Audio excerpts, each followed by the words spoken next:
We're good? Okay, so, So time. Okay. Happens. Athenia, are we ready? Where's Miss Sandra? I don't know, but we got 4 we can start with. Guys, I'm only pressed for time Yes, because that's of, right. I get it.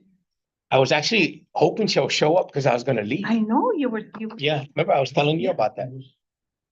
But she's gonna do it via. no, she said No, in she said in person. person. Same Yeah, thing and then she Does it changed, change again? I think she changed to Zoom, No. Okay. Oh, no. but she's not up there. Okay, are we ready? I'd like to call this meeting to order. Can we please take attendance to establish that we have a quorum? Hello, Mr. Chair, Board of Directors and Management. Today is Friday, March 27th at 12:02. For today's attendance is as follows. Board Secretary Morales in person, Director Duarte via Zoom, Director Angel in person, President Edith Pangilinan in person, and legal counsel is on the way, sir, and the management. So we do have a call. All right, thank you. All right, why don't we go ahead and move on to item number 3, the approval of minutes.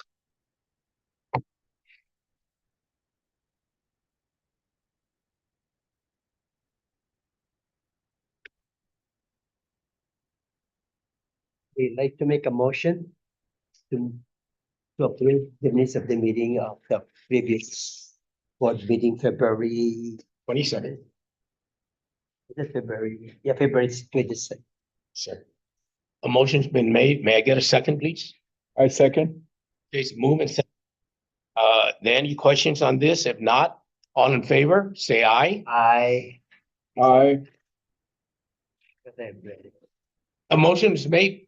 Sandy, you're just joining us to accept the minutes. Director Duarte, can I get a thumbs up or Sorry, my mic is defective. Now it's working.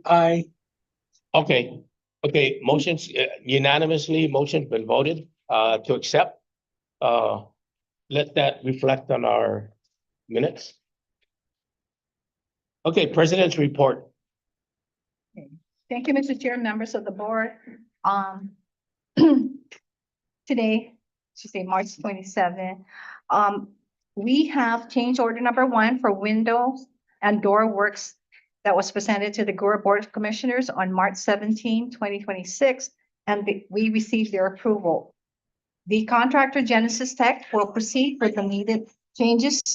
There's also a proposed change order 2 to address sewer line repairs at the 2-bedroom duplex cul-de-sac discovered during the renovation, which has been reviewed and approved by GHC and will be presented to the board's next board meeting scheduled for April 7, 2026. The request for interest for the development of Guam was advertised this past Monday, March 23rd, 2026. Thus far, 1 developer has obtained a packet. The deadline for submission is on April 27, 2026. Cohort 2 of the GCC Youth Build Program completed their Living Lab practicum on March 19, 2026. Cohort 3 is currently completing the classroom instruction phase and are expected to begin work on the Living Lab shortly. Moving on, the rental division had a total of 59 vacancies as follows. Latta Gardens Phase 2 renovations, of course, there's 16 that's being proposed. Latta Gardens Saigon Nilajan pending renovation funding of 7. The Gumat Sundus that is also to be put up for bid is there's 24 units. The completed repairs done by our in-house maintenance is there's 3, and the pending repairs also from our maintenance is 9. So the rental division provided emergency homeless housing for 2 families in February. Also, 9 loan and grant inquiries were received by the loan department. 5 inquiries were for the direct loan program, 2 for CAHAT, 1 for FTAP, and the average free qualified loan amount was $275,320. So as of February 28, 2026, the loan division had 10 prospective loan applications 3 applications are for the direct loan program, 4 for the 6% loan program, 2 for Kahan, and 1 for home improvement. The total required funding is $2,009,500. No loans were pre-approved, approved, or closed for the month of February. There were 4 first-time homeowners assistance grants that were approved, with another 7 in process for the month. So, okay, and that concludes the report and attaches accounting's monthly report and Okay, rental. Edith, Yes. can we, because we know where this 24 units are going to, Yeah. So that's, yeah, okay. you know, once they get renovated, it's gonna go to the school for, right? Am I Yes. correct? Yes, So- for their use. Yeah, why don't we just take that off our rental list, because we know, Okay. it's already committed, right? Am I correct? For the next few years. Yeah, so it doesn't make any sense that we keep Reporting it. reflecting back on it. We can do that, sir. It's 5 years, right? No, hopefully it's less than that. What determines when they release it? I think once FB Leon Guerrero is completed, right? Yeah. Because if they move Simon Sanchez to Tijan, Just do a proposed plan. that Right. has not been if that gets approved, then after FB Leon Guerrero is finished, there would be no more need for it. So to my knowledge, the only reason why that they have the temporary classrooms is because FEMA approved as a result of Momar also. So Right. that was for the temporary classrooms for Simon. But then, of course, there's proposed changes that are being, And last month, we were still not sure if DOD was accepting those 24 units, but it's been accepted now, and we have who? I'm sorry? Is accepting DOE. it's just FEMA is not funding it. Right. Yeah. It's, It's coming from the office of the company. it's coming from the front office. But They're, there were concerns last month that nothing had happened. oh, no. So, Okay, Yeah. sir. okay, Artec, who is doing the 24 temporary classrooms, just conducted the site visit because they're gonna begin clearing and preparing for the construction of the 24. We have our meeting scheduled on Tuesday Yeah. with DPW to begin the invitation for bid for the 24 units. Yeah. So, once the scope is finalized with DPW, it'll be announced. And then I know that what's been reported in the media is that they're hoping to have the 24 apartments done by the end of July. I don't know how accurate that will be, but I know that they're intending to get it done before school starts in August. We'll get more information on Tuesday's meeting. But we know that there's $2.6 million that will be transferred for this project. oh, perfect. So it's moving forward. That's been identified for the project. Okay, and remember I had mentioned it's important that that money is not FEMA's money. That's right. You're correct. It's Right. not FEMA's. Okay. All right, that's good. I just want it removed because it keeps reflecting every month. Okay, you're right. And So we'll go ahead and not include that from here on. okay, Okay. yeah, I just don't want it showing that Mhm. you know, it's vacant when really technically it isn't, because it's going somewhere else. So, You're right. And I have another quick question. The cohort units are not completed as the semester ends. What's the plan to finish them, or who's gonna finish them, or Finish the unit. finish the unit? Randy, And do we know it was staged, they were completed, like cohort 1, did they finish a quarter, half, 3/4? what percentage? Have you seen them?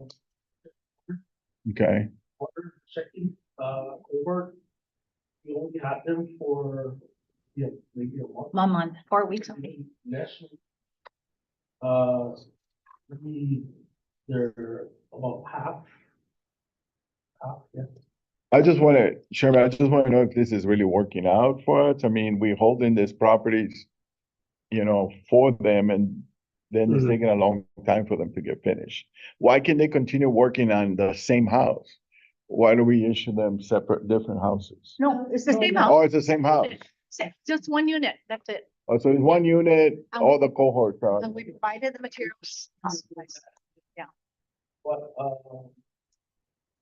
they allowed us to go ahead and move them to other units also, like emergency units.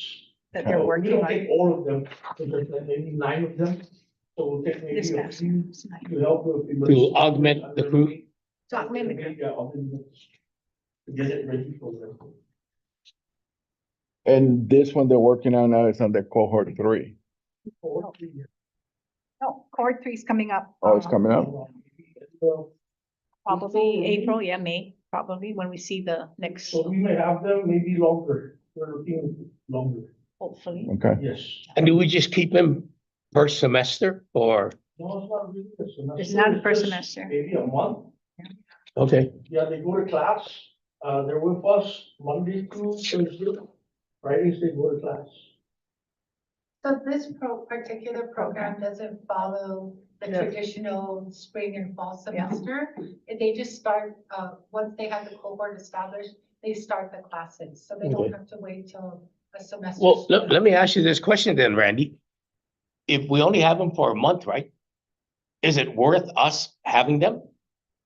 Because if they're gonna start, working on a, and of course, it takes them a month to finish renovate one building, right? And then they pick up and leave. Where does that leave us? No, for me, the program is good, coming with, cohort 3, Mhm. they got it cleared with the federal side, and we're allowed to use them at, other units.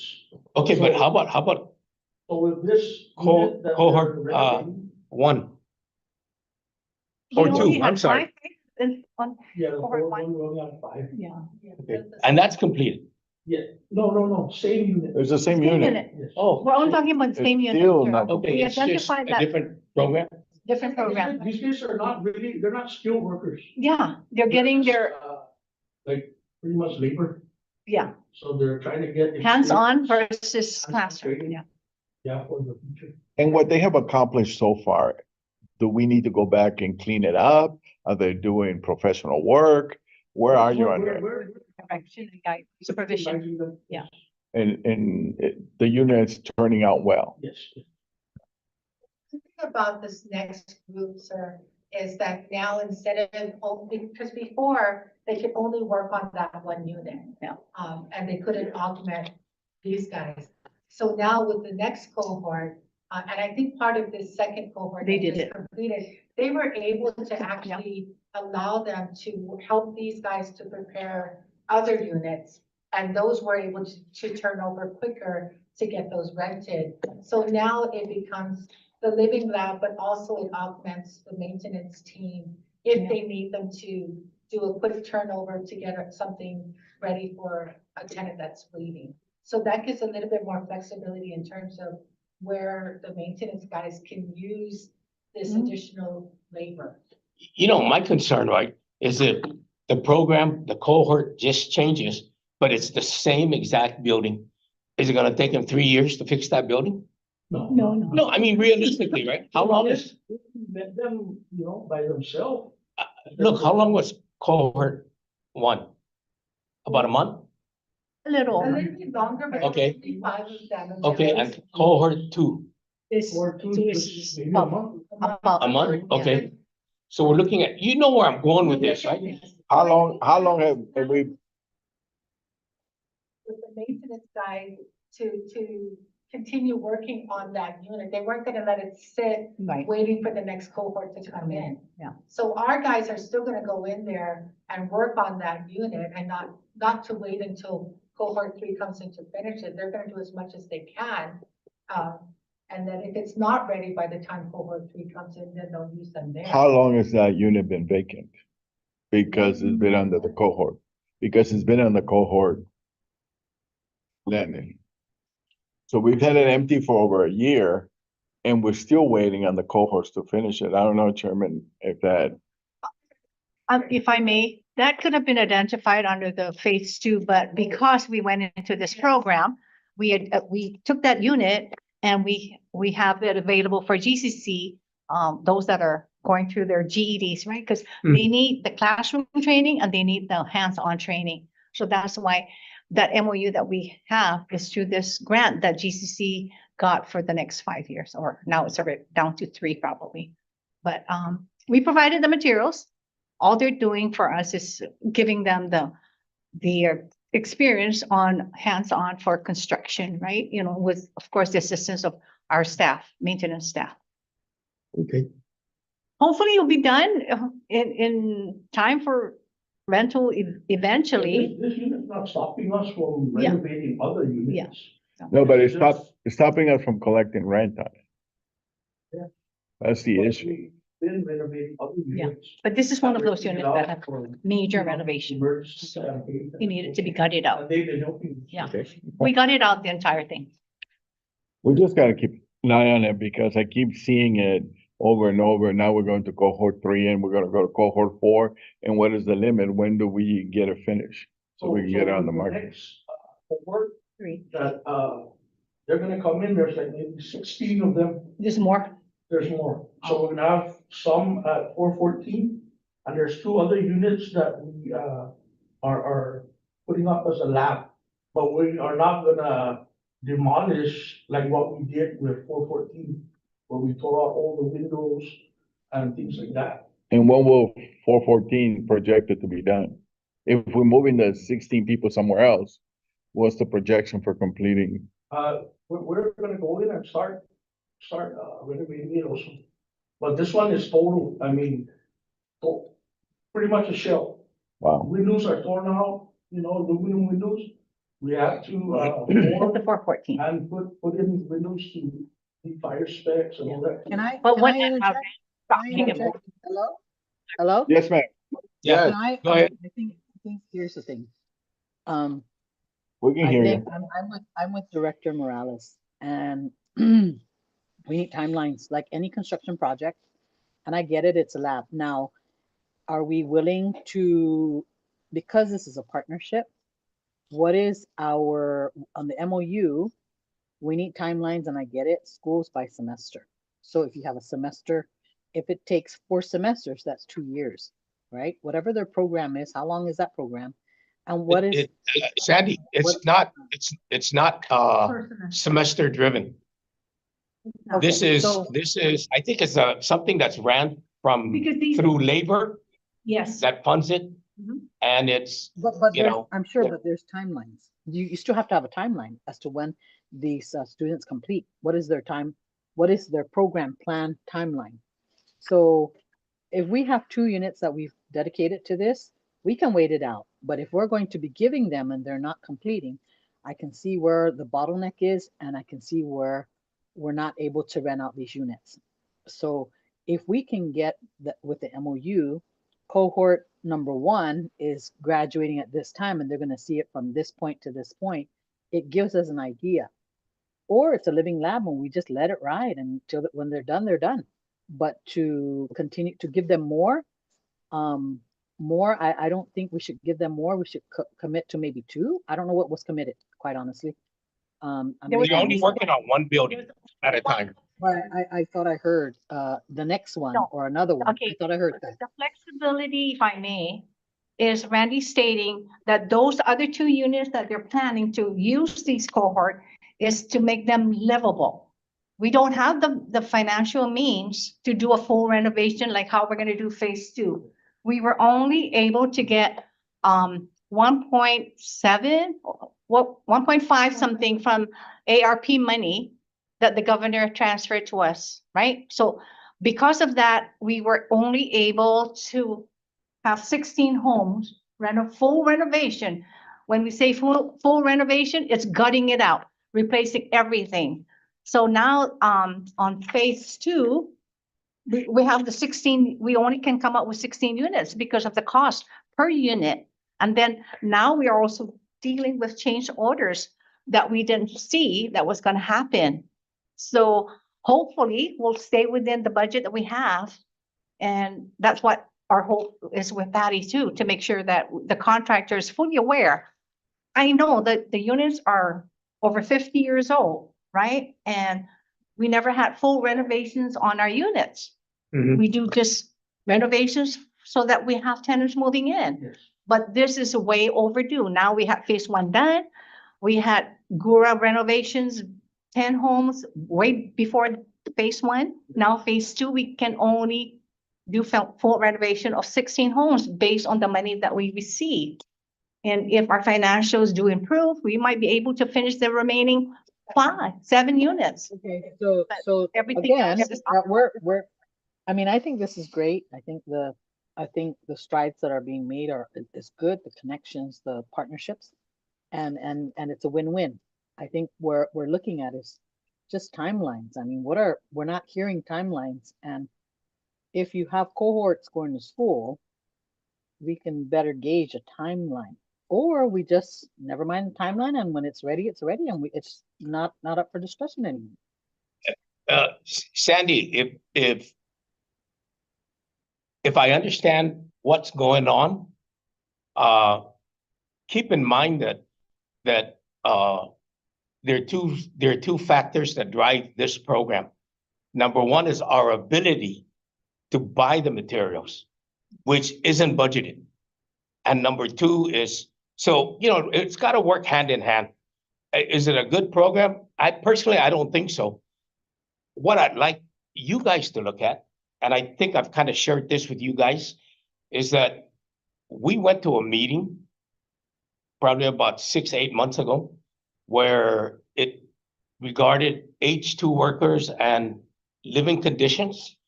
We have a total of 43 units right now that are sitting there because we either don't have the money to renovate. I'm not even including the, oh yes, I'm sorry. I've also included the phase two. There's only 7. The rest are No, but occupied. then we also have the 9 and the They're 3, right? being The worked 3 on. got completed and the 9 is still outstanding. Yeah. But What we Randy, can do is look at whether we can put out a bid of some sort. I don't know, legal counsel, maybe you can give us some guidance on this. And we have these construction companies that need the H2 housing to come in, and maybe we'll give them all the houses we need renovated that we don't have any budget for. Have them go in, provide the materials, provide the renovation, and in return, we'll give them 3 units to use.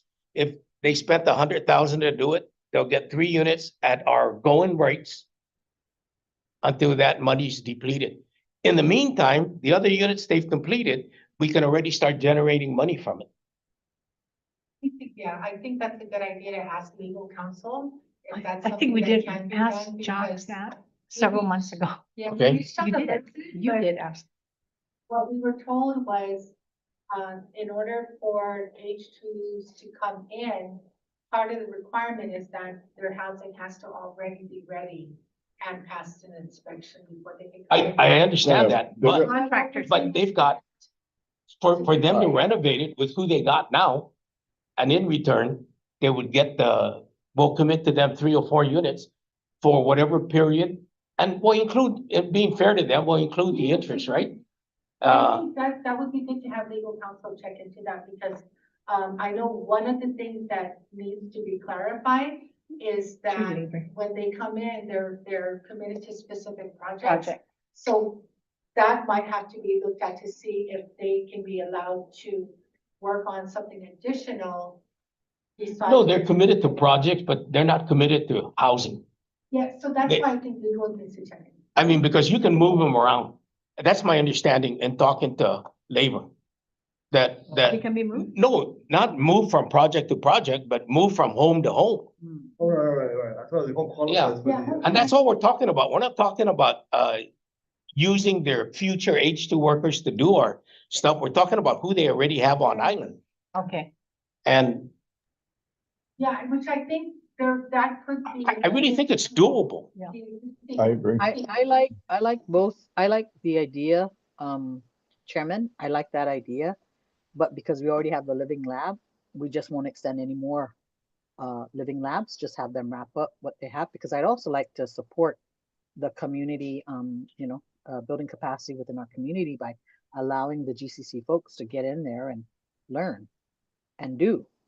So, I mean, that's my position. But we wouldn't, if all our units were, were renovated, right? And we have gone down, then there is no living lab That's right. unless they want to come to my house.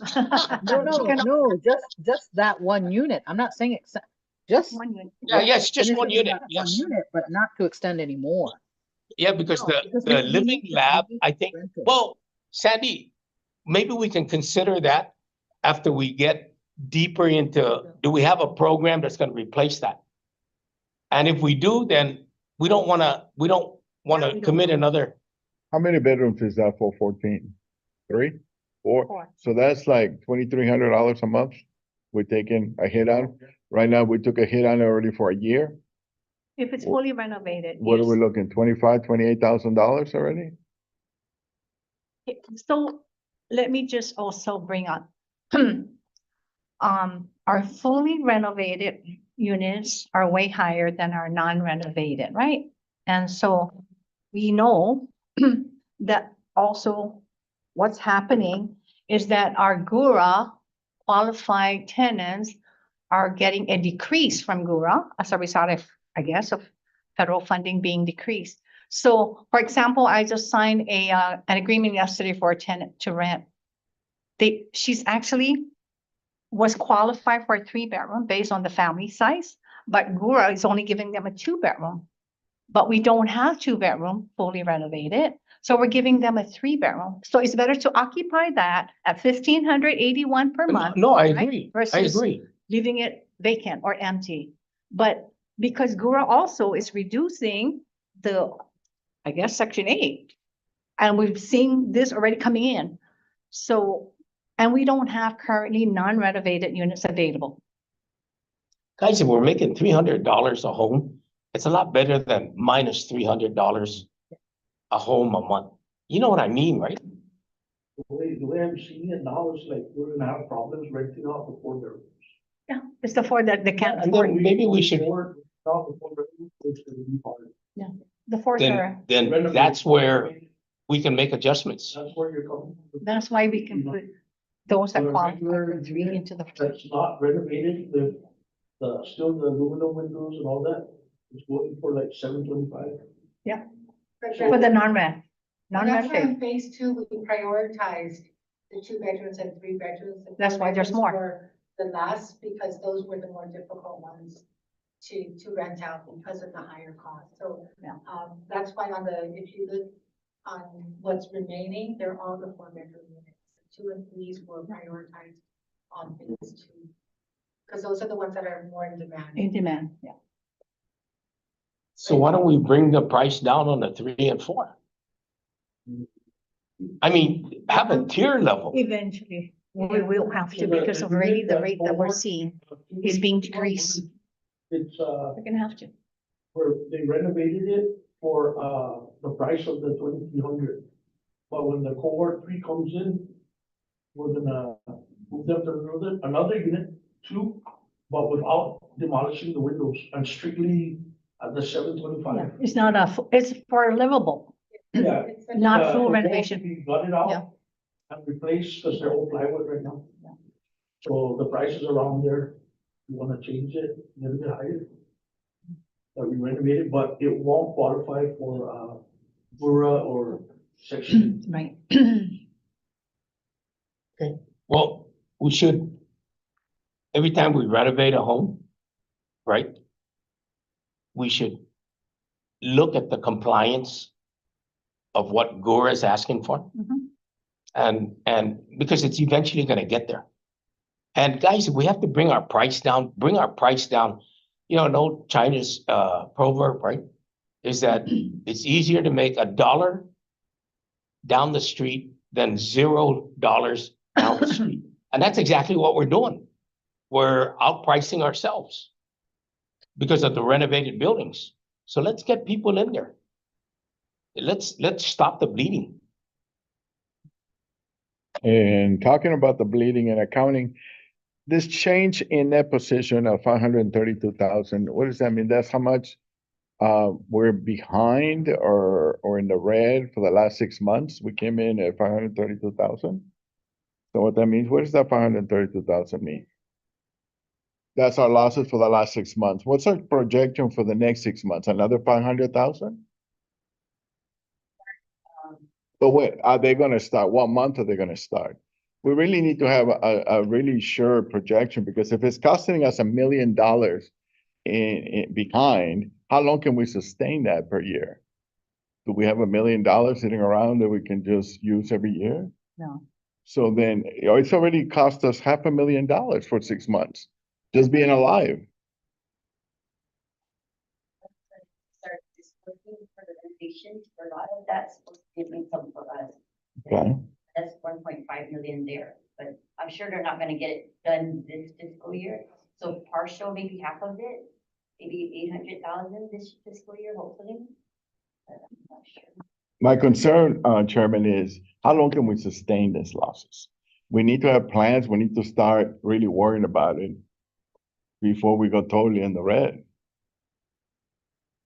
Sounding to me like we're operating like government. Exactly. Federal and We are. Guam. Exactly how we're operating, but I think, those are the warning signs. Those are the red flags telling you you're $500,000 in the red in your first 6 months of your fiscal year. What is the projection for the next 6 months? And how long can we sustain that? Right now, we have a lot of our properties, they're being remodeled, they're being used, they're being borrowed, and that income is not coming in. Not for sons. What are we doing to stop the bleeding? What can be done to I stop think, the bleeding? I think they're already doing it. They're trying to get these things renovated. It's just like even regular business. With 3M, we take losses, and we take losses in the, almost $1 billion a year because of what the market is and the positioning of the market. And we're in the same situation, though our market is good because housing is a great market on island. We got to get these units renovated. We got to get these units up and going. We're going to operate on a deficit. Let's look at long term, 2 years from now, 3 years from now, are we going to be able to operate and get that money back? And I think we would once we get all our units up and going. And that's just And the that's way. the projections that I Yeah. like to see. I like to see those projections, right now we're $500,000 in the hole, but in the next 6 months, like she said, we got a little income coming in. This is how we project the year should end, and then determine how long can we sustain that? Can we sustain it another year? Can we sustain? And then what happens when we run out of money? Guam has to come and rescue us? Legislature. Yeah. As much as I hate to say, Huh? legislature. Exactly, but I mean, that's why we gotta start looking now, not when we get there. But in all seriousness, right? Collectively, I think we got some of the best people in Guam, both from a financial and common sense perspective. Let's put our heads together and let's at least do a little triage with with the bleeding. And one of them is if we can get our units up and going. And regardless of how we do it, let's just get creative. One of the options, like I mentioned, is, hey, let's go to a couple of these construction companies and at least the meetings you guys attended with me, they were talking about thousands of H2 workers already approved, but sitting because they don't have a place to put them in. So they were actually going out to the villages and looking at abandoned homes and working it out with the owners of the home. We'll renovate it for you. We'll do all these things. In exchange, we will rent the place. And if they can do that to village or private homeowners, why can't they do it with us? All right, real quick, last, I just want to bring this up also, Chairman. I'm looking at the month of February for loans that we were pre-approvals, we had 0. I'm looking at loan approvals that were 0. I'm looking at loans closed that were 0. And almost every month it's the same thing, it's 0. Loans is a big source of income for Guam Housing Corporation, and yet we're not. So I don't know, we gotta advertise, we gotta do a little bit more to change those numbers. those numbers at 000 is, and our I expenses think, are not sustainable. I think it's not so much we have to advertise. We Well, got people coming in. I think the problem is because the housing market is all blown. I mean, even the banks are going through this. It was really ironic that I was talking to somebody that even the banks are looking at, this is how desperate they are. They're even looking at financing Chamorro Land Trust, where at one time they wouldn't even do it. It was really funny. I was talking to a friend of mine and her son and daughter, their average income in their home is about 120, but the home they're looking at buying, the cheapest they can get is almost 500,000. How do you work that out with car payments, tuition for your children? And so I think it's just, if we can develop affordable homes, I think you give them the homes, we'll get the customers. And I think that's where our biggest problem, we're facing the same thing the banks are facing. And that is the homes are overpriced. And unfortunately, the wages on Guam didn't climb the way prices of homes went up.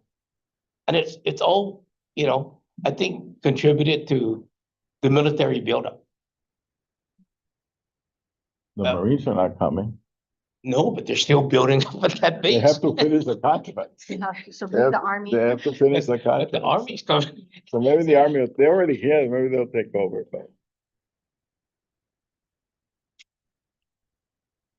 Or In the packet, we specify that the home shouldn't be, it's tiered, but the least expensive home should be right around $150,000. And the most expensive home in the development, we capped at 300,000. Yeah. So we'll have a mix of incomes, but we didn't want to have anything at the floor on 500,000. We've had developers come to us expressing interest, but of course we couldn't entertain them yet because the procurement process means we have to be give everybody an even opportunity. So that developer that picked up the packet was actually somebody who approached us about building affordable homes on our property. So there are several, we know of at least 4 that had expressed interest. So that's kind of what we're trying to do. I've already reached out to Gita and let them know that one of the things that we're working on is developing our property so that we can try to put on the market we're hoping at least 100 affordable homes. We're looking at condominium units to go vertical, right? So those units will probably be the more affordable units.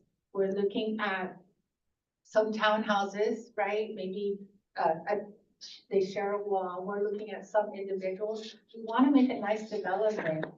So yes, that's absolutely one of the things that Guam Housing has to do to help. So, of course, obviously, we're gonna hope to finance those homes through the loan department, which will help on that side. But we're hoping will help to also affect, because we're putting this many affordable homes on the market, that maybe some of the other homes in the adjoining areas will also start to reflect a lower price for the local families. So I know that that's not something that's gonna happen in the next 6 months, but it's the plan for down the line in the next 2-3 years to try to affect some of that. But that's one of the things that the board has asked us to do. We did it right before COVID happened, and when COVID happened, that kind of just was like, we can't do it, right? So now we're bringing it back, and like I said, I've already reached out to Gita and let them know that when it comes down to the actual invitation for bid for the development, that we'll need their help to help us with the financing of. We have the property, luckily, but it's. Don't we need to change the law on that though? We will have to law for it to reflect not just rental, but home ownership. There's also the issue of it's a government land, so it might have to be a leasehold. But those are all things that we're looking at doing because we. Okay. Another thing we should consider with affordable homes is I remembered after, I think it was, I want to say Pamela or Paca or one of the storms, Guam Housing had had a hand in building the dollar homes where we build shell homes, concrete. We provided them the basic amenity, a kitchen and one bathroom, right? People bought these homes for, I think, $1. And then they went in, they did their own renovations, made it a 2-3 bedroom. Maybe that's something we ought to look at. Bring the cost down to 100,000, 90,000 to give them the amenities, and then they can come in and put their drywalls up as they see fit. Yeah. I mean, sit down and think about it. This is another way of being creative. We did it before. And the government sold the homes for $1. You know, we're not gonna sell it for $1, but we can sell it for 100,000 per se, right? And we can finance that. So we'll be also feeding our coffers. Something to think about. Most definitely. One of the things that I always says is when you do a construction, right? You can use that to control the cost because maybe you're not doing the expensive tiles or the Yeah. expensive finishings, right? But you get it to the home because you can at least do the shell. So that's actually. You know, I went into a $1 home that a friend of mine bought for $1. Her and her husband probably over the years spent maybe about 30,000-40,000. And her home looks really nice in the inside. It's just the neighbors Yeah. and how they keep their property that makes it look bad. But I'm telling you, it's it's something worth us looking at. If we really want to help affordable homes on island and build affordable homes, is give them the basic needs: a bathroom, kitchen, right, with the amenities, and then an open area, and they can give them a 12, 15, or an 1,800 square foot concrete shell. And then they can build as they get the money. Food for thought. All that is just ideas, but we have to do something. We can't sustain $500,000 in losses every month. And if you look back in the last couple of months, it's all been the same. So 0, 0, 0 on loans doesn't work. Having empty houses and apartments empty doesn't work. You know, it's unsustainable. We have a lot of people here and we can't sustain $500,000 6 months, $1 million a year. Yes. We do have the activity of people coming in to be pre-qualified before they go and get denied. And that's an issue, because even for those that are gonna be building at your moral land trust, which they won't be able to foreclose, they're not even being denied, and we can't entertain unless they have. There's a denial. The one denial. It used to be. The issue here is I have a list of people that are coming for pre-qualification, and some of, that's a lot, even as high as 300 some thousand, which we encourage if it means doing debt consolidation so they have more to build. They're not funding, especially if they don't have land. There's no inventory, at least for because of our applicants that match how much they pre-qualify. I have two that were pre-approved last year. They came in this month to withdraw because they can't keep updating their documents and they can't find anything. I know we met with Chamorro Land Trust because we feel that would be one way for us to be actively financing. Even at that, there's a bank right now that is looking at how can we help them, especially if they're going to be guaranteed.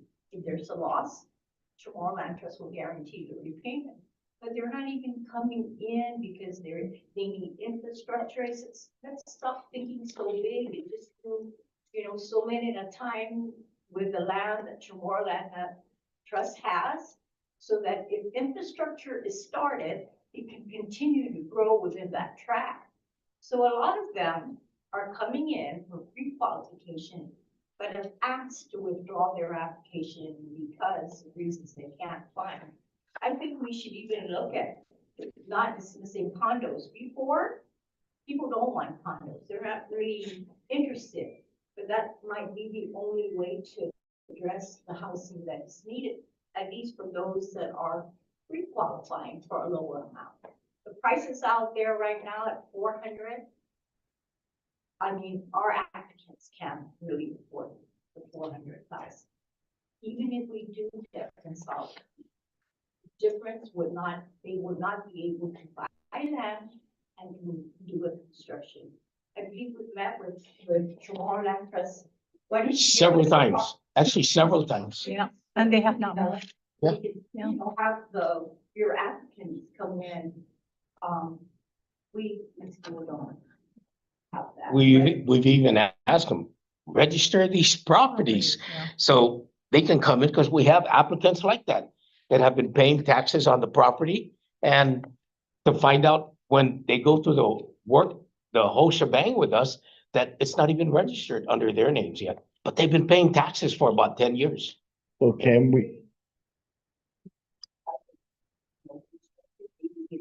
And I don't know, sudden, if we're gonna be building, maybe we can go condo and do some for ownership. We still will keep the land, because it's meant for housing, but now you're not using a whole big tract for single family homes versus condo, and try to address the need of inventory.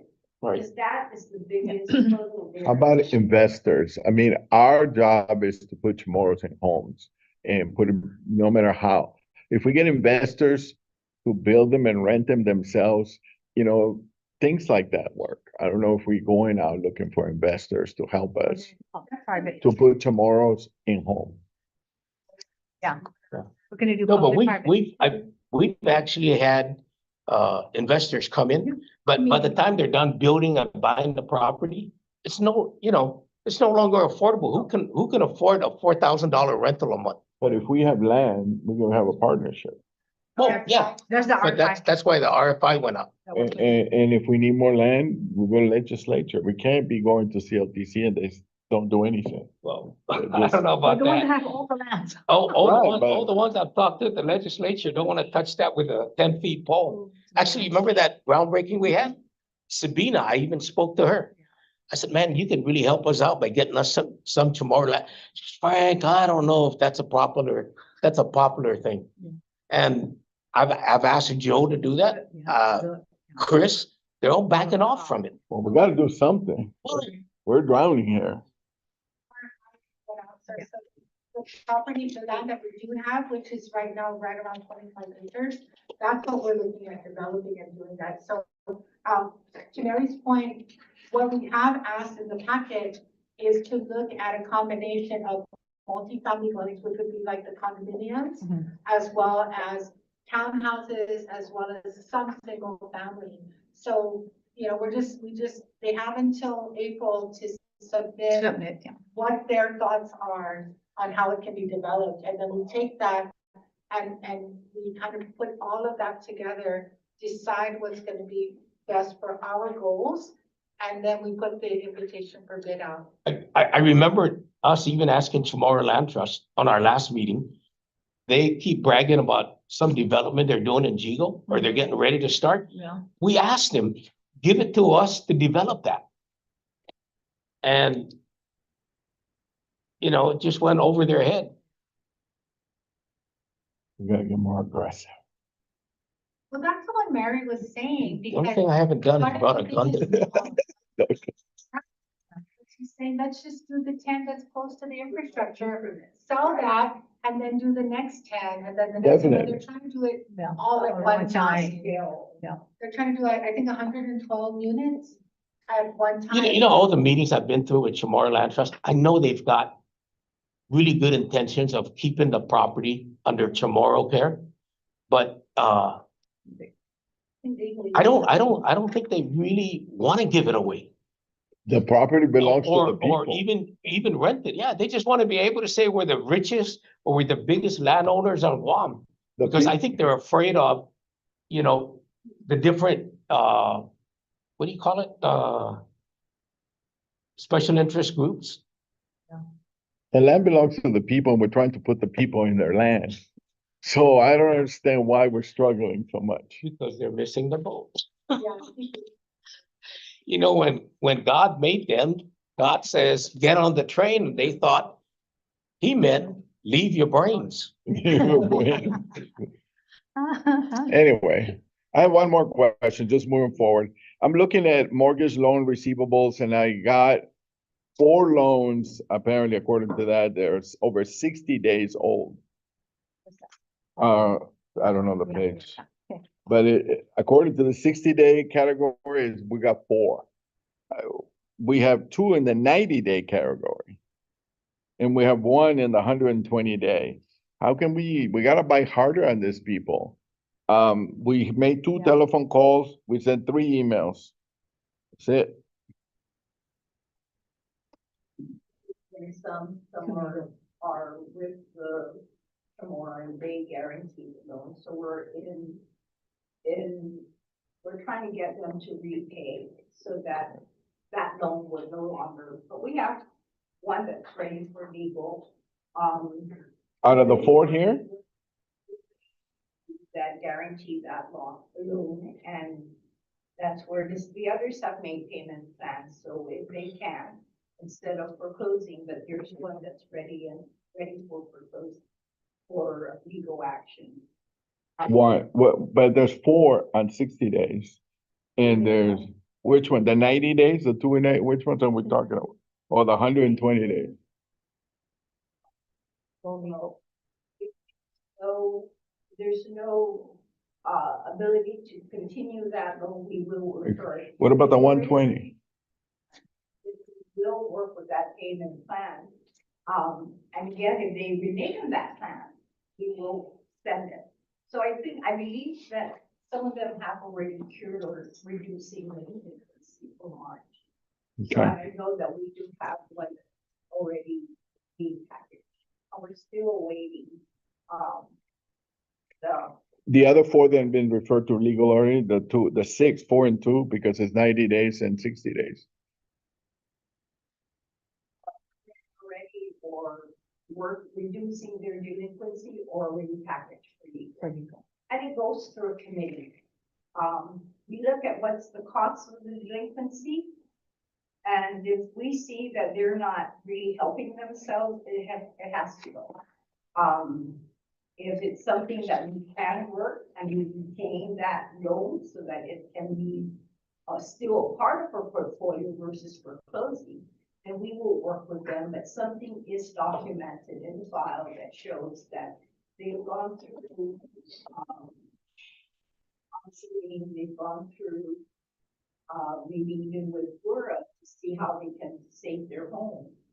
But if it's already 90, 120, I'm pretty sure that we've already reduced that down because we would have to set.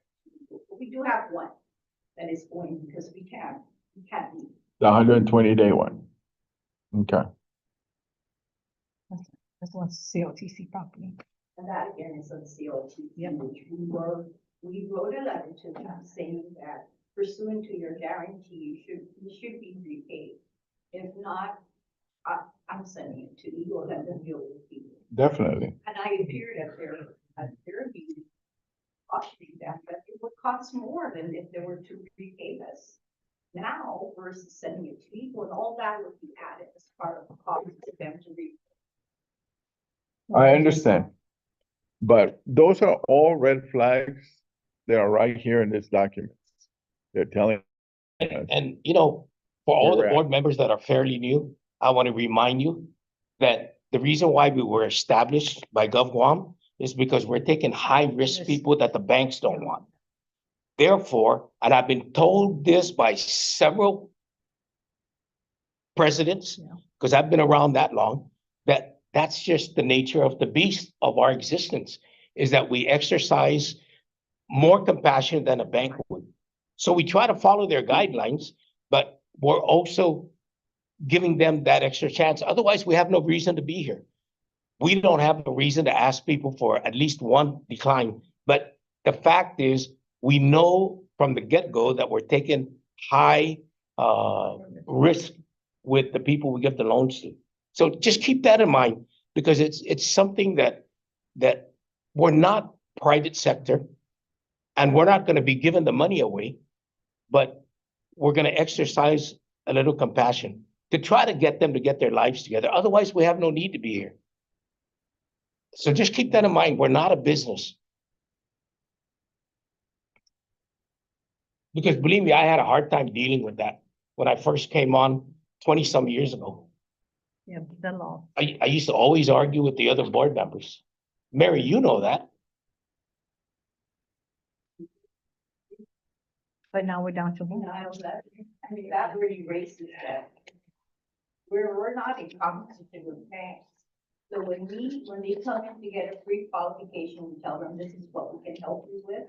They go and they get denied. At one time, it was free, so that already reflects the high risk that we have. And we won't set them up for failure too, but it does happen throughout the loan, right? The term of the loan that maybe there's difficulties, but if we see already that there's just no resolution, we suggest, if it's time to sell your home, rent it out, because we have our obligations to help others as well. I understand all that, but it's also one of my jobs is to stay in the black, and being $500,000 in the red for 6 months.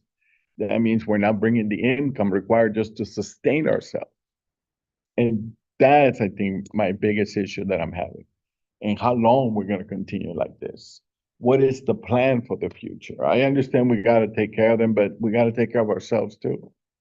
If we cannot sustain ourselves, how do we stay here for the people of Guam? We do it with compassion. The Okay. banks will turn you in at 60 days. We carry that a little further. I'm telling you right now, when I first started in 1985, I think it was, or 86, as a board member, we had people that had loans that were behind 24 months, and we couldn't even collect on them. We had, Mary, you remember that? We had people that lived in the homes forever, and we weren't allowed to go after them. So the board got together and we really started cutting away. And I think we've done a really good job, and we've came a long way from moving forward with this. But again, keep in mind, guys, that we are not a conventional bank. We are not a business, and we're here for a purpose, and we're taking on high-risk clients. And that being said, I really hate to keep every meeting we go back and we beat ourselves over this, because there's nothing that can be done. We got to give them a chance to work. And I think Mary has done a good job at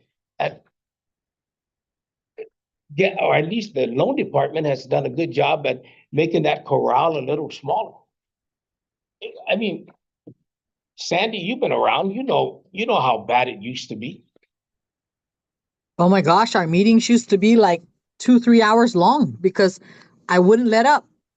Thankfully, now we have Director Morales taking he's doing what I did, and he's doing it within an hour. He's officially replaced me. Don't blame me, I'm just reading the pages right here. Okay, let's move on, guys. Let's go now to our let's go to our legal report. Concurrence report legally. We don't have. There's nothing. and that's Okay, correct. all right. Any old business? New business? Voila. Voila. How's that? Okay, public participation. Do we have any public on Zoom? Who's F. Cruz? Oh, Over rental. oh, okay. Okay, let's discuss our next board meeting.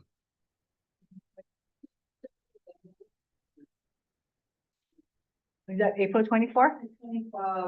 April 24 is Friday, and then April 30 is Thursday. Thursday. Can we do the 24th, or there's a reason I'm asking? Yeah. It's, that's Island Leadership Day. Yeah. So we are gonna have some kids shadowing our management, and we'd like them to experience a board meeting. Board meeting. We could keep it If we can. on. Yeah. Sure. Is that gonna give you enough time to, I'm sorry, when's the next meeting? the 24th of April? I might not make it, but if you don't have quorum, I could do a Zoom. But doesn't mean you guys can't have it. I mean, please hold it. Okay, The last Friday. are we in agreement with that? I'm checking with United. Oh, United? But that's the availability also of the conference room, right? Yeah. So sir, what that means though, because we're losing the kind of the last 4 days of the month, is your packet might be, you know, like it like happened this month, you might get it on a Tuesday instead of on the Friday before, just because, No, that's fine. just so you're aware. Okay, are we good with that? If we are, what United say? I'm coming back, the 29th, so I'll be gone. You going to the Philippines? Yeah, 23. I don't think you want to do that. Why? A friend of mine just canceled his flight. Yeah. Because they told him you may get, and he's leaving on the 18th. Oh, Vic? Yeah. Yeah. And he was told, they called him up and actually they're arranging for people to come in to change their flights. something wrong? Oh, yeah, it's don't even have in fuel. today's paper. They don't have fuel. They don't have fuel. So when the planes land, they can't refuel to come back. To come back? And they're even canceling flights now. Right, that they just started, they canceled that. Actually, they don't have, they don't have. Right. Yeah, I'll monitor as we get closer because a Okay. lot of things are happening around the world. 24th. Okay, let's go ahead and establish that date, 12 noon. Okay. Okay, if nothing else to discuss, can I get someone to make a motion to adjourn? I make I a motion. Too late. I Okay. made a motion to adjourn. Motion's been made, seconded by Sandy. Oh. Hey, let's be gentlemen here. Sandy made the motion, you seconded. I did it first. No, that's not. Adjourn. Motion to adjourn. Okay, all in favor? Aye. All Aye. opposed? Okay, motion's carried. Guys, thank you so much. You guys went longer than I had planned. I am sorry. Thank you, everyone. Viva Mes Chamorro. Viva. Sorry, just have to ask a little question. You're right. Just the wrong time. I didn't see, I kept looking at the watch and I kept hoping that it would cut back, but it wouldn't cut back. You guys go eat, please. The lunch was prepared for you. For us, so, Thank you, thank you. come on.